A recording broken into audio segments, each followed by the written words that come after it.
Yo, Kirara! Salamat sa pag-click sa upload natin ngayon. Bago natin simulan, paki-like mo naman ang video. Na-like mo na? Maraming salamat. Simulan na natin.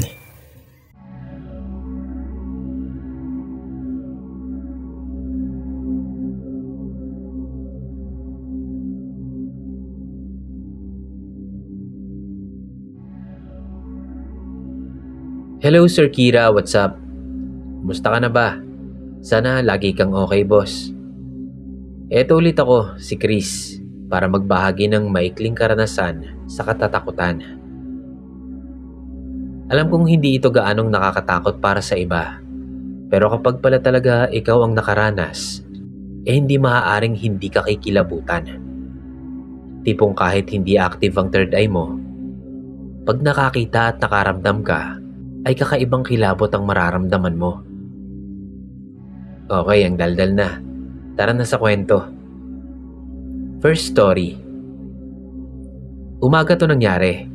Hinatid ko ang mama ko sa trabaho niya. Mag-aalas 6 pa lang nun. Habang bumabiyahe, nakaramdam talaga ako ng matinding antok. At dahil nga ako yung nagdadrive, pinipilit kong manatiling gising ang sarili ko. Ayoko namang mapahama kami dahil sa kapabayaan ko. Kaya naman kumakanta-kanta na lang ako at kinukwentuhan din si mama.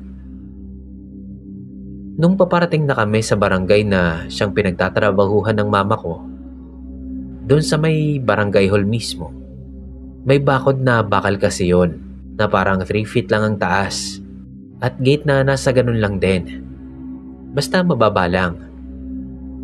Open lang naman siya. Kaya kita ang lahat ng nasa loob. Kasabay ng pagdaan namin doon, ay siyang pagdaan din ng isang naglakad mula sa pinto ng barangay hall, papunta doon sa gate na pinasukan namin. Puting-puti lang siya. Naka-side view. Basta yung direksyon niya padiretso lang. Wala pa akong naaninag na ulo nun. Dala siguro ng labo ng mata ko. Basta yung tamang nalingon lang ako sa kanya, then kaagad din akong tumingin sa side mirror. Nanlaki talaga yung mga mata ko at kinilabutan ako nung makita kong nawala yung naglalakad. Lumingon pa ako ng husto sa likuran ko, kahit alam kong delikado yun, kasi gusto ko talagang makumpirma yung nakita ko. Pero nawala na talaga. Yung kaninang pagkaantok ko, talagang nawala. Nagising yung diwa ko nun. Iniisip ko nun kung namalikmata lang ba ako. Pero kasi, kitang-kita ko yung paglakad niya. May kabagalan pa nga yun. Pero nung paglagpas namin, bigla na nga lang siyang nawala. Nung pauwi na ako, nilingon ko ulit yung part na yon. Kasi madadaanan ko ulit siya Pero wala na talaga. Inusisa ko pa kung anong mga possibilities. Kung malikmata lang ba talaga siya. Kaso, walang kahit ano dun sa lugar na yon ang nahahawig doon sa nakita ko. Hanggang ngayon pa rin naman ay dumadaan pa rin kami doon. Pero, never ko na ulit nakita pa yon.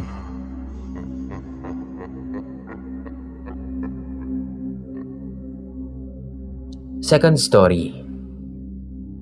Lunch break ko nito sa office. Nangyari to last week lang. Tamang idlip after kumain.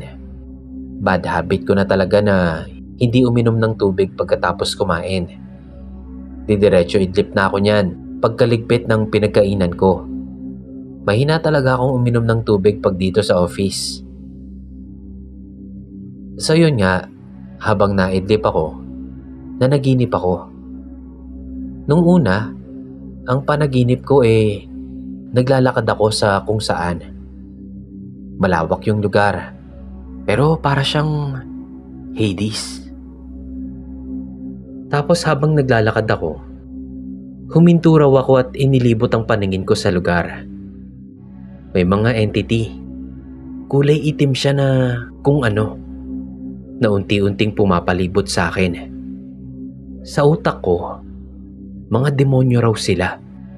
Tapos parang ipinaparamdam na nila na dapat ko silang katakutan. So nagsimula akong magsabi ng "In Jesus' name" ng paulit-ulit. Tapos unti-unti na silang nawala. May iba pa nga na parang nangingisay pa habang nawawala sa bawat sambit ko ng "In Jesus' name". Nagpatuloy ako sa paglalakad at biglang may mga nagsitayo ang mga rebulto. Mga rebulto sa wangis ng Diyos. Rebulto ng mga santo. Tapos bumalik ulit yung mga entities kanina. Nakapalibot sila sa mga rebulto. Habang naglalakad ako, may mga lumalapit ulit sa akin ng mga entity. Sinambit ko ulit ang "In Jesus' name". Nawala sila pero nung napako yung tingin ko sa mga rebulto, biglang nawala yung power ng sinasambit ko at nakakalapit na sila sa akin. Hindi ko alam, pero kahit anong alis ng tingin ko sa mga rebulto, hindi ko maalis ang tingin ko sa kanila. Hanggang sa unti-unti, hindi ko na maibuka ang bibig ko. Hindi ko masabi yung "In Jesus' name". Nagsisilapitan na sa akin yung mga nilalang ng sobrang lapit. Mga maiitim na nilalang. May mga demonyo pa. Tapos nagising ako ng sobrang saglit. Pero ang nakita ko nang imulat ko yung mga mata ko ay yung sarili ko na nakadukdok sa desk. Yun bang parang nakasubsob lang sa desk pero nakaside view yung ulo. Nakadilat ang mga mata ko at nakabukas ang bibig ko na parang hirap na hirap. Damang-dama ko yung struggle ko nun. Yung pagkakatingin ko sa sarili ko sobrang malapit. Kumbaga, naramdaman ko talagang humiwala yung kaluluwa ko sa katawan ko. Then damang-dama ko na hinigop ako pabalik sa katawan ko. At pagbalik ko sa panaginip ko, ayun na ulit. This time, impyerno na yung lugar. May mga rebulto pa rin, mga entities, at ang naiba lang, meron ng bata sa gitna. Bata siya na parang nasa mga 7 or 8 years old. Casual lang yung damit niya. Nagkatinginan kami ng mata sa mata. Pagkatapos, umingay ang paligid. Tapos yung bata, nung una malayo siya sa akin. Tapos bigla siyang lumapit na halos mukha sa mukha na kami. Pagkatapos, pumangit at naging nakakatakot ng gusto yung itsura niya na parang naging possessed. Doon ko na ulit pinilit magsabi ng Jesus. Pinilit kong ibuka yung bibig ko hanggang sa tuluyan na akong nagising. Pagkagising ko, ay banggit pa rin ako ng banggit ng Jesus. Nang mahimasmasan ako, doon ko lang napansin na sobrang tuyo na pala yung lalamunan ko at may mga luha na ring tumutulo sa mga mata ko. Napatayo talaga agad ako noon. Uminom ako ng uminom ng tubig. Humihingi nga po pala ako ng pasensya sa mga deboto ng mga santo, sa mga Katoliko. Nirerespeto ko po ang religion nyo. Nais ko lang pong ibahagi talaga yung nakakakilabot na pangyayaring iyon. Unti-unti ko lang ding na-realize yung mensahe ng panaginip ko na yon. Siguro, nais lang talagang ipahiwatig nun na ang pananampalataya dapat natin ay nasa Diyos na buhay, sa Panginoong Hesukristo, na siyang magliligtas sa atin sa lahat ng oras, sa anumang pagkakataon. Kapag naaalala ko yung pangyayari na yon, feeling ko andun pa rin ako sa ganong sitwasyon. Iniisip ko rin kung may impact ba yung sa latest upload mo, yung pakita, yung may video na kasama sa huli. Iba kasi talagang dating nun eh. Sobrang creepy talaga. At mula nga din nun, hindi na ako umiidlip ng hindi umiinom ng tubig. Ayan lang muna sa ngayon, Boss Kira. Marami pa akong karanasan, pero sa susunod na lang. Pasensya na kung magulo ang kwento ko. Pero muli, salamat na laging naibabahagi ang mga karanasan ko sa channel mo. Mabuhay ka, boss. Keep safe po.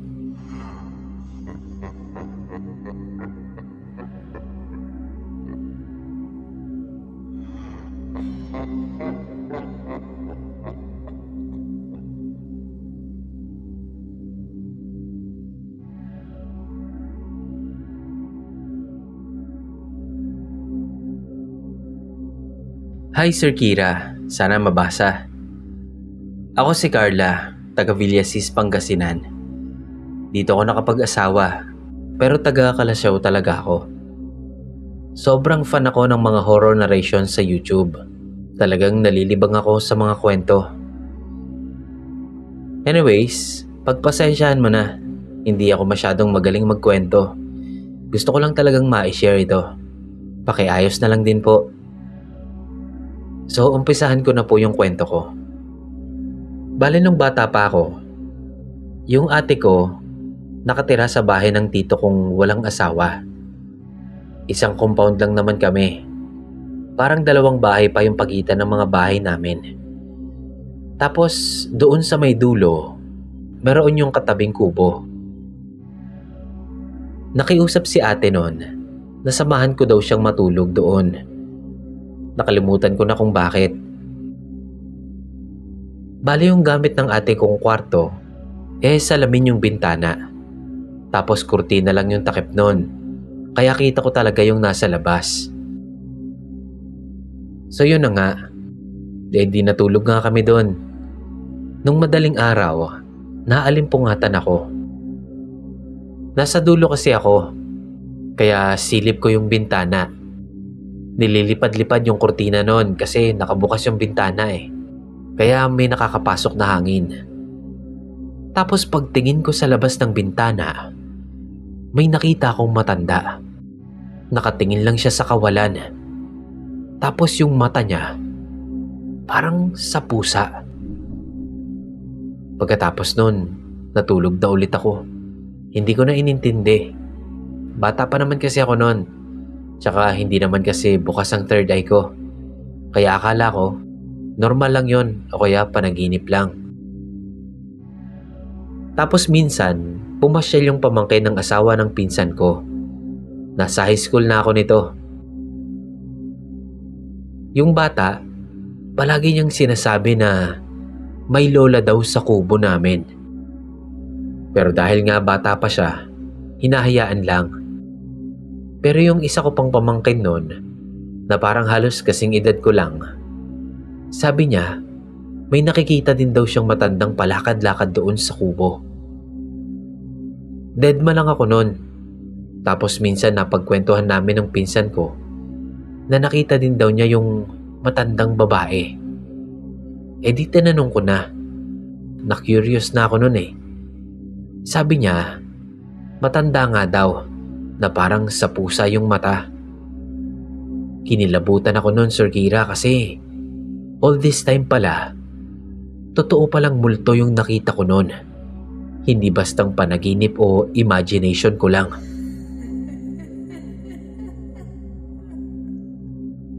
Dati, nabati din yung lola ko. Nagpaalbularyo siya at nakita sa tawas ang isang matandang babae. Sabi nila, bantay daw yun ng puno na dating nakatayo sa may kubo namin. Kaso nananakit siya, kaya nakakatakot din.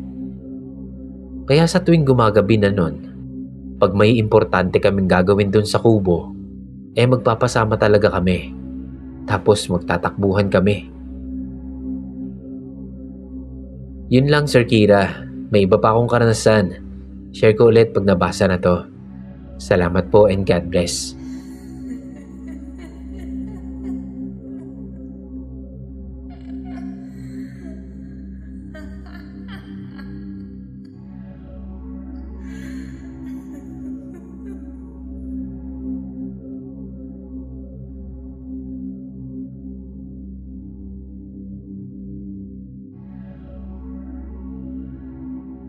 Isang mapagpalang araw po sa iyo, Sir Kira, at sa lahat ng mga taga-subaybay mo sa channel.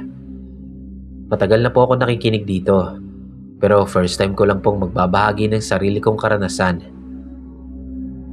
Hindi man po ito nakakasindak tulad ng ibang mga kwentong naibahagi na, pero sana mai-upload pa rin po ito. Karaniwan na po sa pamilya namin ang pagpaparamdam ng mga entity. Pero wala po akong third eye. Yun po ang pagkakaalam ko.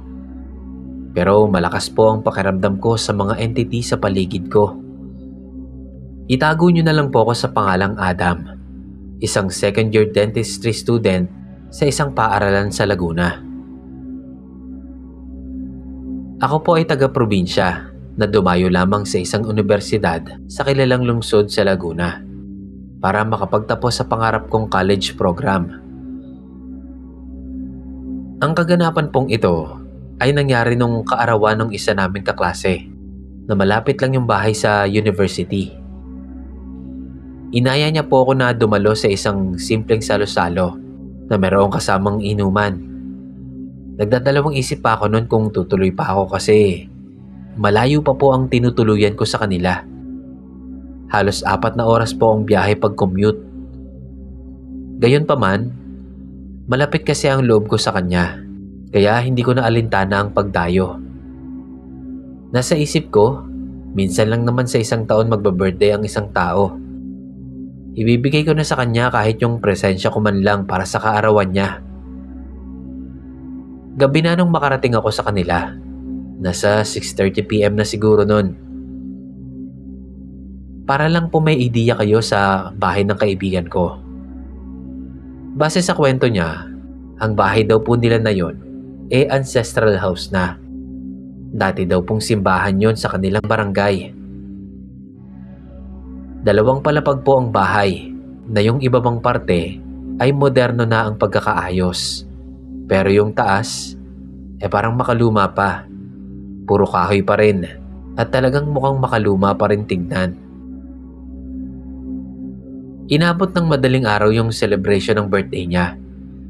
Bala ko pa sanang umuwi na noon kaso ginabi na talaga at wala na akong masasakyan pa uwi. Kaya nakiusap na lang ako na kung pwedeng makitulog na muna ako sa kanila. Magpapalipas lang ng gabi at uuwi rin kinaumagahan. Pumayag naman siya at ang kanyang mga magulang na makitulog muna ako doon. Tumulong muna ako na maglinis sa aming pinagkainan at iba pang mga kalat namin doon bago ako nag-asikaso sa pagtulog. Bilang pasasalamat na rin na pinatuloy nila ako sa bahay nila. Nakasama ko sa kwarto ang nanay at kapatid ng kaibigan ko.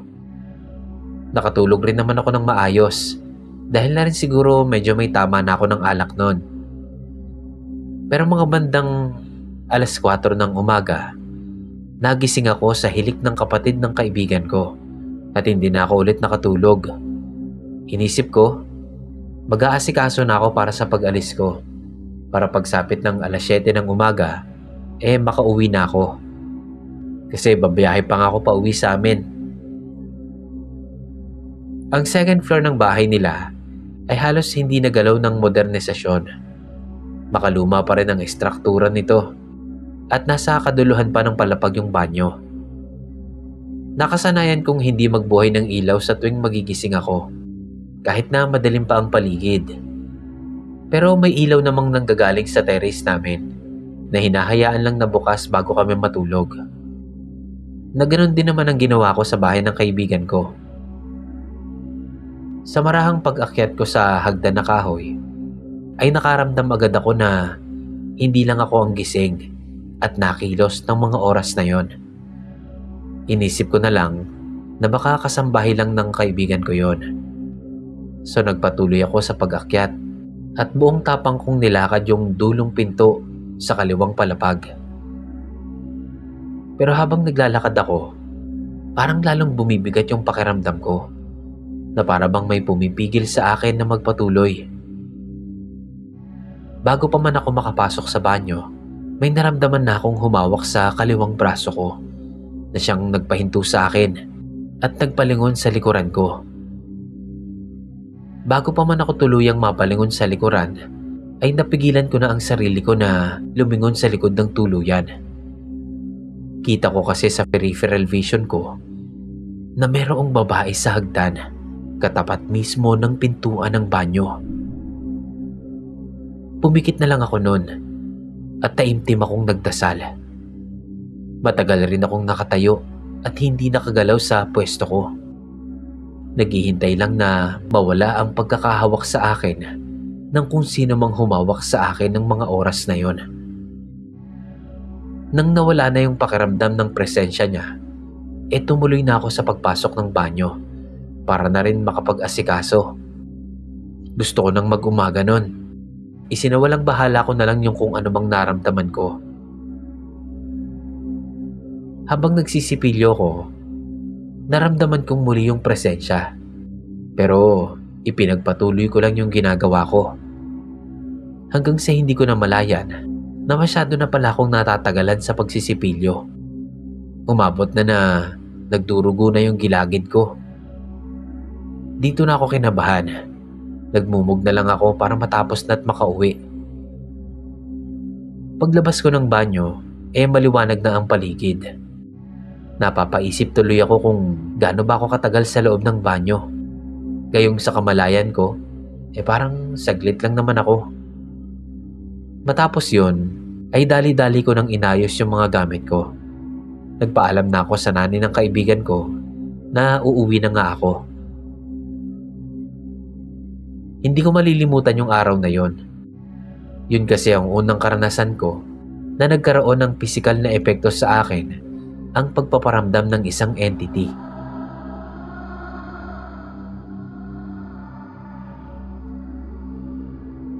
Yan lang po muna sa ngayon. Marami pa akong ibabahaging karanasan na nais ko ring ibahagi sa mga susunod na araw kung papalarin. God bless po, Sir Kira. Marami pong salamat.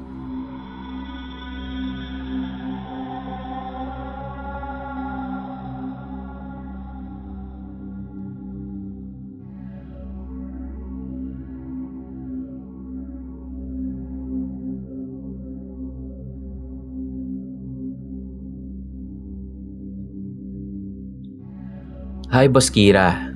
Share lang po ulit ako ng karanasan namin. Nangyari to November 5 at sa sementeryo po ito nangyari. Sana mapili ulit. So, nangyari po ito sa isang lumang sementeryo sa bayan ng Santa Barbara. Kaming 6 na magkakaibigan napapadalas ang pagpunta sa sementeryo na yon. Trip lang namin. Paghabulan, taguan, at magpaputok ng boga. Yung sementeryo na karaniwang tahimik ay napuno ng mga tawanan at mga ingay namin. Mga takbuhan namin sa pagitan ng mga nicho. Sa kalagitnaan ng paglalaro namin, isa sa amin ang umakyat sa bubong ng isang lumang nicho. Habang ang iba naman ay naghahabulan sa paligid. Doon nila napansin ang isang bata na nakatayo sa isang nicho na tila kakaiba ang galaw. Nang silipin nila, nakita naman nila ang 2 kambing na kumakain ng mga buto ng tao. Napako sila sa kinatatayuan nila. Napansin din nila na yung mga mata ng kambing ay kulay pula at kumikislap pa sa dilim. Para bang hindi ito ordinaryong hayop lang. Nagtama ang mga paningin nila. Nakaramdam ng panlalamig ang mga kaibigan ko at binalot sila ng takot. Isa sa kanila ang nagpaputok ng boga. Umaasang matatakot yung mga kambing. Pero sa halip na magsitakbo, ay hindi natinag ang mga ito. Bagkus ay nilingon pa sila ng mga kambing. Napansin nila na parang maraming tambak ng mga buto doon. Meron ding mga sirang alahas at may mga gamit na tila pag-aari ng ibang tao. Nagtakbuhan na kami noon. Hinahanap namin ang daan palabas ng sementeryo. Pero parang pabalik-balik lang kami sa isang lugar. Para kaming pinaglalaruan ng sementeryo. Habang yung mga huni ng kambing ay paulit-ulit naming nadidinig na para bang papalapit ng papalapit sa amin. Sabi nung isa naming kaibigan, baliktarin daw namin lahat ng damit namin, pati yung brief, para mahanap namin yung daan at makauwi na kami. Nagsitawanan pa kami noon kahit na takot na kami. At ayun na nga, pagkabaliktad namin ng mga damit namin, nahanap na namin ang daan palabas ng sementeryo. Napicturan ko pa yung 2 kambing na yon, Boss Kira, nung medyo hapon na. Hanggang dito na lang po. Salamat. Sana mapili. Pakiayos na lang po ang pagkakakwento ko.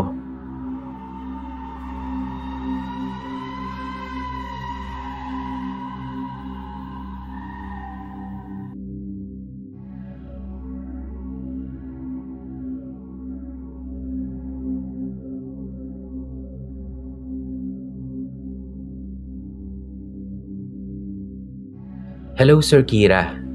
Tawagin niyo na lang po akong Fave. Hindi ko na po matandaan ang eksaktong petsa at edad ko nung mangyari ang personal kong karanasan na to.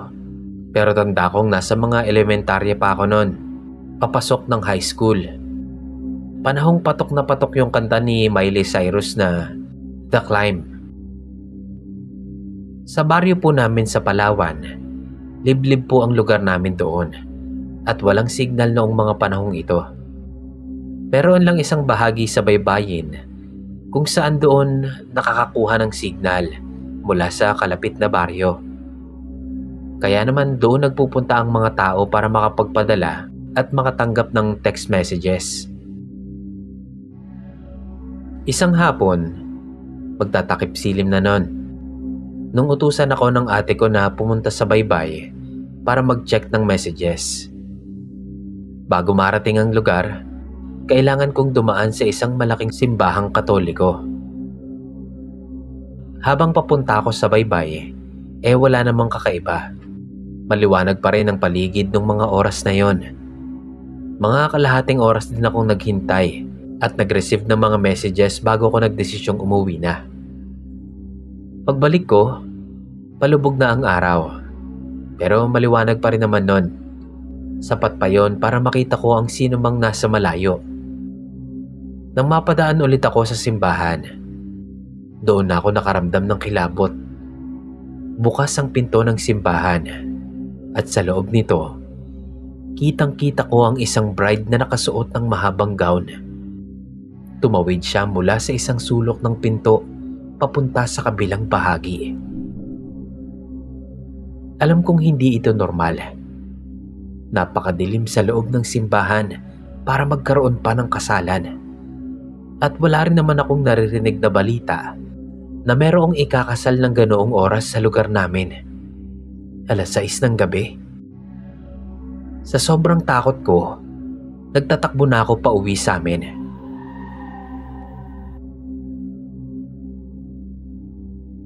Second story.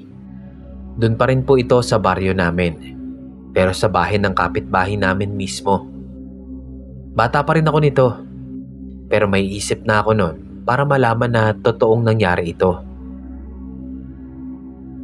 Wala kaming TV noon. Kaya nakikinood kami sa kapitbahay. Isang gabi, mga bandang 7:00. Nanonood ako kasama ang anak ng kapitbahay namin. Maya-maya, tinawag siya ng nanay niya para maghapunan na. Kaya naman naiwan akong mag-isa sa sala nila.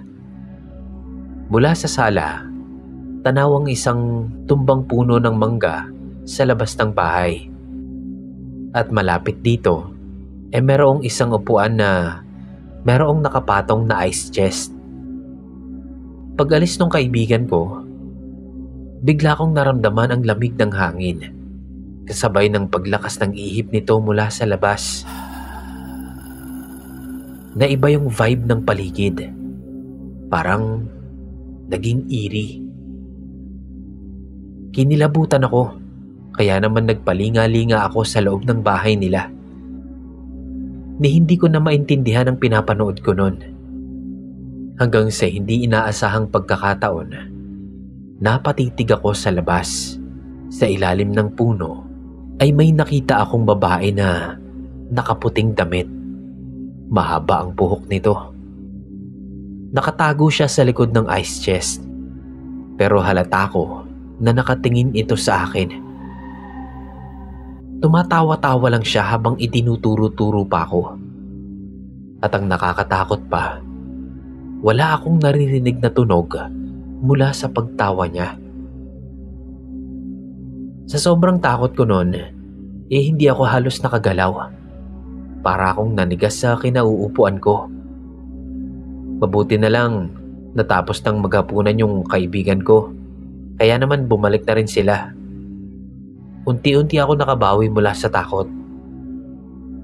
Kung napanood niyo po yung pelikulang Terrifier, ganun na ganun po yung ginagawa ng babae. Parang katulad nung demonic clown sa movie. Dagdag pa, sabi ng kapitbahay namin, mayroon daw talagang nakikitang babae yung anak nila doon sa bahay nila na yon. May pangalan pa nga raw yun, kaso hindi ko na matandaan. Yun lang po, Sir Kira. Kayo na pong bahalang mag-isip ng title. More power po sa channel nyo at sa horror community natin.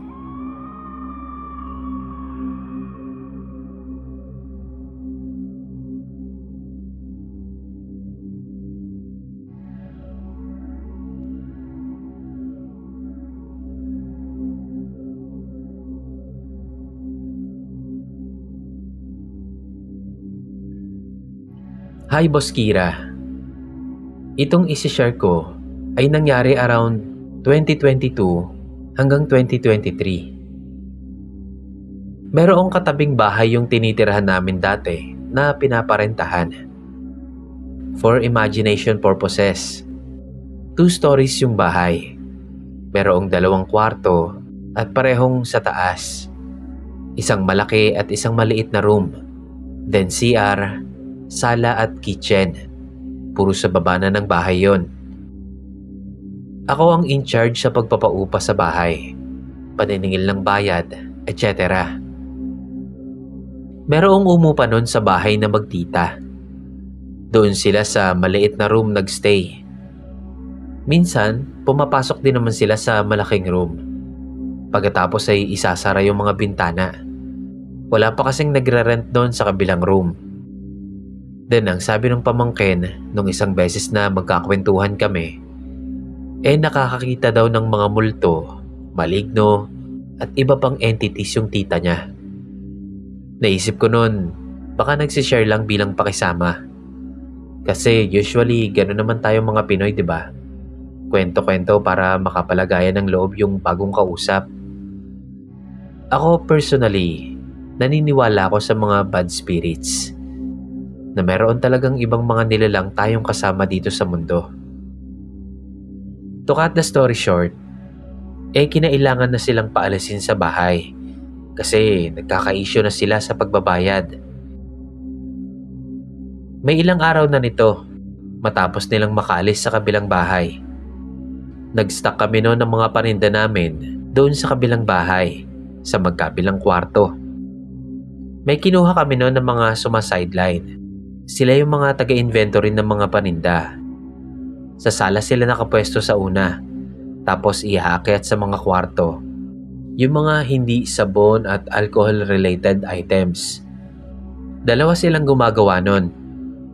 One time nung pumunta ako doon sa kabilang bahay, narinig ko sila na parang nagpaparinig. Na parang, ayan na naman sila. So nagtanong ako, ano ka ako yun? Then ikinuwento nila na may nadidinig kasi sila sa taas na para daw bang may naglalakad. Sabi ko naman, baka mga daga lang yon. Kasi may mga daga talaga doon minsan kapag walang nakatirang tao. Tapos sabi nung isa, parang hindi daw. Kasi yung lakad, parang taong humahakbang. Minsan pa nga daw, yung parang may hinihilang bag. Parang aalis. Ngumiti lang ako nun. Tapos sabi ko na lang sa kanila, magpatugtog na lang ng malakas para maitaboy kung ano man yung naririnig nila. Sabi nga nila, Dalawa daw talaga silang umaakyat palagi para lagi silang may kasama. Natatakot na daw kasi silang umakyat sa kwarto ng mag-isa. So hinayaan ko lang. Kumbaga, sariling diskarte nila. Basta maayos yung trabaho, okay lang yon. So natapos na yung sideline nila. Nawala na sa isip ko yung ikinuwento nila sa akin. Sa isip ko din, baka nga daga lang yon. At kailangan kong maglagay pa ng pangpain para mahuli yung daga. So ito na yung personal kong naranasan. Isang gabi, may kailangan akong kunin dun sa malaking room. Ang setup kasi, nasa pader sa paligid ng pinto yung switch ng ilaw. Yung pagbukas mo ng pinto, kailangan mo pang pumunta sa likod para mabuksan yung ilaw. Hindi kagaya ng usual setup ng iba, na pagbukas mo ng pinto, nasa gilid na pader lang yung switch ng ilaw. Pero yun po, kailangan mo pang pumasok sa loob ng kwarto. Doon mo palang makikita yung cabinet. May space pa yun na kasya yung mga gamit. Kung may tatayo doon ng mga tao na medium built lang yung katawan, kakasya ang 9 na tao roon. So pagbukas ko nga ng pinto at papunta na sana doon sa pader sa likod ng pinto, sobrang dilim ng kwarto. Pero naaninag ko na may batang sumilip mula sa likod ng cabinet. Yung pagsilip niya biglang bulaga na tingin na parang nakikipagtaguan. Puting-puti yung mukha niya na parang same doon sa mukha ng bata sa The Grudge. Wala siyang mata, pero yung itsura niya, hollow lang. Black eye sockets lang ang makikita. Wala yung eyeballs. Tapos ilong lang. Walang bunganga. Dun sa part ng bunganga, walang nakalagay. Kumbaga sa drawing, parang burado yung bunganga. Ganon yung itsura nung nagpakita sa akin. Pagkatapos nun, unti-unti siyang nawala habang nakatingin sa akin na parang nalulusaw siya sa hangin. Hindi ako nakagalaw nun, ni hindi ako nakasigaw dahil sa takot. Yung feeling ko nung nakita ko yun, yung parang lumabas yung kaluluwa ko sa katawan ko, tapos bumalik lang ulit. Yung parang nakikita sa cartoons na Tom and Jerry, yung pag nagulat ka humihiwala yung kaluluwa sa katawan, tapos babalik lang ulit. Parang ganun yung feeling kong nangyari sa akin. Nung mahimasmasan ako, tumakbo na ako pababa ng hagdan. Nagpasama na lang ako sa isang kasama namin sa bahay. Naiwan ko yung pinto na nakabukas. Pagbalik ko, may dala na rin akong flashlight. Pero sa pagkakataon na yon, wala nang nagpakita. Binuksan ko na yung ilaw sa kwarto, sabay kuha nung kailangan kong kunin. Tapos, in-off ko na ulit, sabay sara ng pinto. Ever since nun, hindi na ako ulit pumasok sa room na yon na walang dalang ilaw. Naisip ko, hindi kaya ito yung naiwang multo na dala ng magtita na umupa sa amin? Kasi sila lang naman yung renter nung time na yon. Bago naman sila umupa, walang ganong na-experience sa kabilang bahay. At wala ring parang negative feeling na pumapasok sa bahay na yon. Pero yun nga, mula nung umupa sila at umalis, magpasa hanggang ngayon, pag pumapasok ako sa bahay na yon papunta sa room, palaging mabigat ang pakiramdam. Para bang palaging may nakatingin at parang mayroong entity na nandoon sa kwarto na yon at doon na nagstay. Sana na-enjoy nyo po yung kwentong ito. Magsisend po ulit ako ng ibang nakakatakot na experience sa susunod. Maraming salamat po.